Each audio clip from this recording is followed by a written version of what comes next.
बागा बघा किती आहेत. एवढ्या हाईटला थर्ड फ्लोअरला असून एवढ्या हाईटच्या पेक्षा वरती येणार. गुड मॉर्निंग सगळ्यांना. सकाळी आत्ता 7:30 वाजलेले आहेत आणि इथे बघा मागे तर परिसर कसलं छान आहे. इकडे नारळाची झाडं आहेत आणि त्या बाजूला डोंगर आहेत. नारळ, सुपारी, आंबा, मस्त अशी ग्रीनरी सगळी झाडं आहेत. आणि इथे खाली गाड्याला जे लावायला इथे मी आहे एका हॉटेलमध्ये, तर तुम्हाला दाखवते मी. रूम अतिशय व्यवस्थित प्रशस्त अशी आम्हाला रूम मिळाली आहे. तर आता इथे रूम आम्ही सोडते मग म्हटलं चला एक व्हिडिओ करावा. तर बीच साईडच्या जवळच आम्हाला रूम मिळाली आणि छान आमची व्यवस्था झाली. तुम्हाला सांगण्याचा मुद्दा असा होता की आम्ही जेव्हा इथे आलो काल तर खूप बेकार अवस्था झाली. घरातून आम्ही फक्त छान व्यवस्थित निघालो होतो, पण आम्ही अर्ध्या रस्त्यात आल्यानंतर उलट्या आणि खूप त्रास झाला यांना. त्यामुळं आम्हाला असं इथे आल्याबरोबर इथपर्यंत पोचणं हेच खूप मुश्किल होतं. कारण इतक्या वेळा आम्ही थांबत आलो आणि खूप अडथळ्याची शर्यत पार करत आलो असं म्हटलं तरी चालेल. आणि इथे आल्यावर आम्हाला पहिला रूम मिळणं महत्त्वाचं होतं. कॉर्नरला येऊन थांबलो तर तिथे अगदी झोपल्याच माणूस की रस्त्यावरच. त्यामुळे पहिल्यांदा आम्ही रूम बघावून पटकन इथे आले तर व्यवस्थित आम्हाला ही छान अशी रूम मिळाली आणि आमची व्यवस्था झाली. आणि त्यामुळं काय झालं, आराम मिळाल्यामुळे परत रिचार्ज झाला माणूस आणि परत आम्ही पुढच्या प्रवासाला निघाले. तर तुम्ही पण लक्षात ठेवा, कारण प्रवासाला जाताना ना पुढच्या प्रवासात राहायचं कुठं, खायचं काय आणि खायचं काय किंवा ह्या सगळ्याचं प्लॅनिंग असायला पाहिजे. किंवा किमान काही औषधं जवळ असायला पाहिजेत. आपला जवळ जिकडे जायचं आहे तिकडचा मॅप असायला पाहिजे. कुठल्या स्टॉपला आपल्याला थांबायचं आहे, कुठे नाश्ता करायचा आहे, कुठं जेवायचं आहे, हे सगळं प्लॅनिंग. हे आमचंसुद्धा प्लॅनिंग होतं बरं का, पण सांगता येत नाही कधी कोणाच्या प्रकृतीचं काही होईल. पण काही मिनिमम बेसिक आपल्याकडे औषधं किंवा काही गोष्टी असायला पाहिजेत. हे असं मला तुम्हाला खरं तर सांगायचं होतं. तर आता आम्ही निघतो आहे. आम्हाला छान या रूमने सर्व्हिस दिली आणि आमचा आराम झाला, आमचं बीचवर खेळणं झालं. तर आता आम्ही निघतो. चला तुम्ही आमच्यासोबत. आता आम्हाला जायचं आहे पुढच्या प्रवासाला जायचं आहे हरिहरेश्वरला. तर हरिहरेश्वरला मधून कुठून तरी तो एक नवीन अनुभव घ्यायचा आहे आम्हाला. चला तुम्हाला मी सस्पेन्स आहे, चला तुम्हाला मी दाखवते काय अनुभव घ्यायचा आहे. पण नक्की व्हिडिओ कंटिन्यू करा. लाईक शेअर सबस्क्राईब करायला विसरू नका. सबस्क्राईब करून ठेवा चॅनलला. असेच छोटे मोठे व्हिडिओ आपल्यासोबत मी शेअर करत जाईन. माझ्यासोबत तुम्ही आनंद घ्या. बाय.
तेच की बंदर पण आहे ना,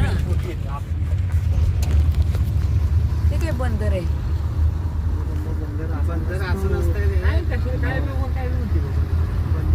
काय तू नाही बंदर नाही, इधर बंदर आहे. बंदर मोठा जहाज. ते जहाज तेवढी एवढी येत नाही, त्यांना गरज बी नाही असल्या. ते आपण म्हणून जंजिराला बघितलं नव्हतं का, ते मासे मारायचे हो, माशाची झाड आहेत. हा मग ते अशी एवढी बंदर लागत नाही. हा कुठून कुठं जोडला जातोय रस्ता, बरंच लांब बांधला मोठा आहे तो, चांगलाच मोठा आहे. यश सुंदरी झाड बघी पाण्यातली सुंदरी वन. हा ह्याचं लाकूड जे असतं ना ते अतिशय टिकाऊ असतं. सुंदरी म्हणतो त्यांना. 12 महिने त्यांच्या ह्याच्यात पाणी आहे तरी ती तशीच असतात. कशी येतात कुजून जातात झाडाला. तेच. बरीच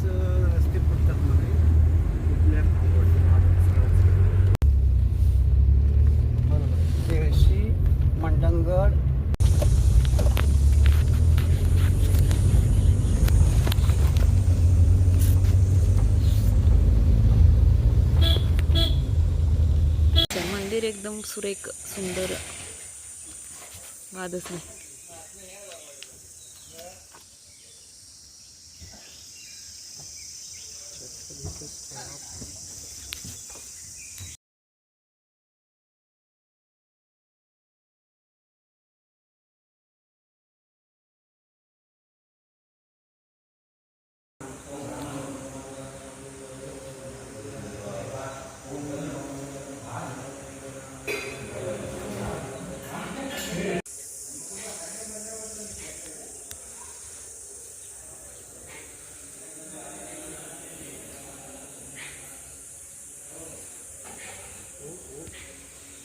आपल्या सगळ्यांचं काढके.